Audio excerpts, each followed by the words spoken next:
Halimbawa po, no, nakatulog ka tapos nagpakita sa'yo si Lord. Malamang hindi to nangyayari sa totoong buhay. Pero halimbawa, tinanong ka niya, ask me anything you want. Malamang ilan sa atin sasagot, kayamanan? Gusto mo ng wealth? Gusto mo ng mahabang buhay? O kaya yung ilan sa inyo sasabihin, gusto ko ng sports car, Lord, yung red. Alam niyo po, ang pag-uusapan natin ngayon ay si Solomon. Hello everyone! Welcome to Sela Time with Eric. Thank you for tuning in! Bagamat maganda na makinig kay Solomon, mas maganda siguro malaman natin kung paano mag-pray si Solomon. Di po ba? At ito, tatanungin natin siya, Solomon, okay lang ba? King Solomon, manalangin ako ng kayamanan? Baka ang sabihin sa atin ni Solomon, baduy naman ang prayer mo. O kaya naman, Teacher Solomon, pwede ba mag-pray ng mahabang buhay? Maybe lecturean tayo ni King Solomon. Sa 1 Kings chapter 3, sabi niya, so give your servant a discerning heart. Ito ang sabi niya kay Lord. Give your servant a discerning heart to govern your people and to distinguish right and wrong. For who is able to govern this great people of yours? Yun ang sinabi niya kay Lord. Sa verse 10, ang sabi po dyan, so the Lord was pleased that Solomon had asked for wisdom. So God gave him not just wisdom to govern the people, but he was also given wealth and honor. Ito po yung time na nag-ask si Solomon ng wisdom kay Lord. So ibig sabihin, before itong chapter 3 o itong binabasa natin ngayon ay wala pa siyang wisdom, no? Nag-ask siya kay Lord. So, after po nitong chapter 3, ito na yung nabigyan na si Solomon ng wisdom. Maganda po na matuto tayo sa wisest man. Pero, mas importante po na matuto tayo kung paano manalangin ang wisest man who ever lived. At yun ay si Solomon. Sa 1 Kings chapter 8 verses 22 pababa, aalamin natin yung panalangin ni Solomon. Ito yung prayer niya. And we want to know what things had Solomon wisely observed about God that influenced his prayer. At ano yung katangian ng tao na alam niya na nag-influence din ng kanyang panalangin.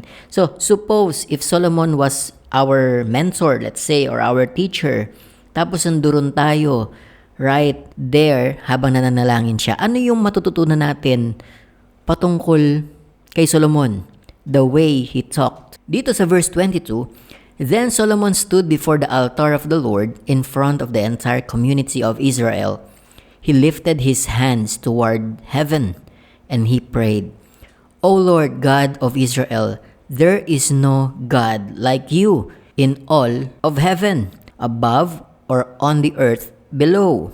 You keep your covenant and show unfailing love to all who walk before you in wholehearted devotion.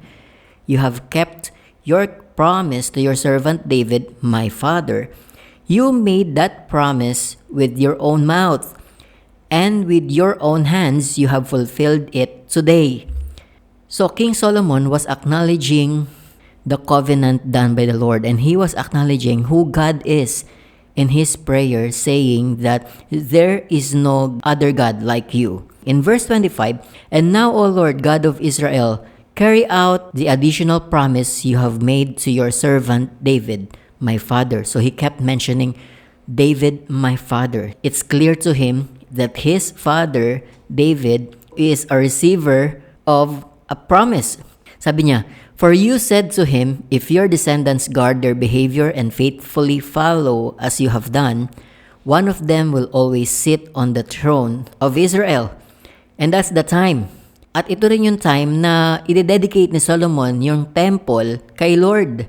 Ano pa yung sinabi niya dito? Now, O God of Israel, fulfill this promise to your servant David, my father.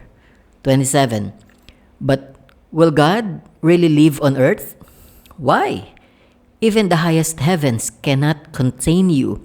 How much less this temple I have built? Look at that.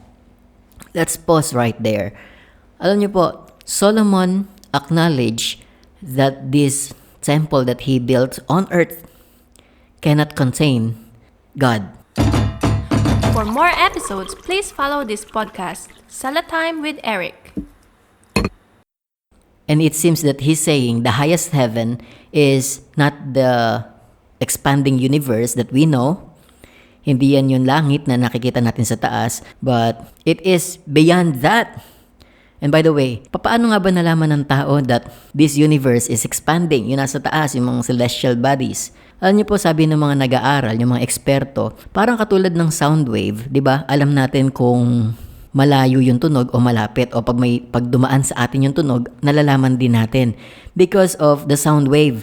Ang sabi ng mga nag-aaral, kahit daw po yung ilaw or yung light ay meron ding wavelength. At yung mga eksperto, may mga instrument dyan kasi the bluer the light is, the closer it is yung object. The redder the light is, papalayo yung object. Even that expanding universe cannot contain God. And it seems that this God is beyond space. He is also beyond past, present, and future. This God is beyond length, width, and height. Hindi mo rin siya mako-contain lang ng solid liquid gas. Solomon understood that. Sabi niya, this temple cannot contain you. Even the heaven, the highest heaven cannot contain you. Let's continue. Sabi niya, nevertheless, listen to my prayer and my plea. Ganun pa man, kahit hindi ka mako-contain ng temple na ito, listen to my prayer and my plea. O Lord my God, hear my cry and the prayer that your servant is making to you today. May you watch over this temple day and night, this place where you have said my name will be there. May you always hear the prayers I make toward this place. May you hear the humble and earnest requests from me and your people Israel. When we pray toward this place, yes, hear us from heaven where you live. And when you hear, forgive.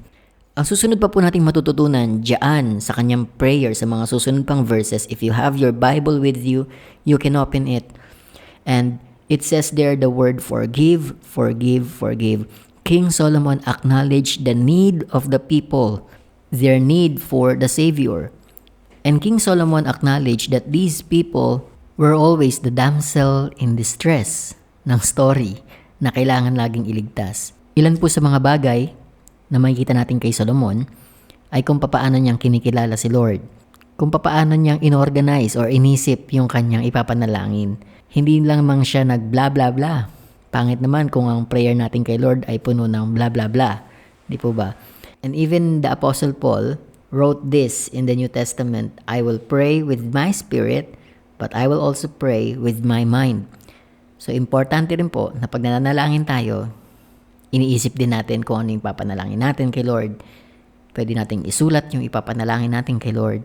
And higit sa lahat, we ask wisdom from Him. For more episodes, please follow this podcast, Salatime with Eric.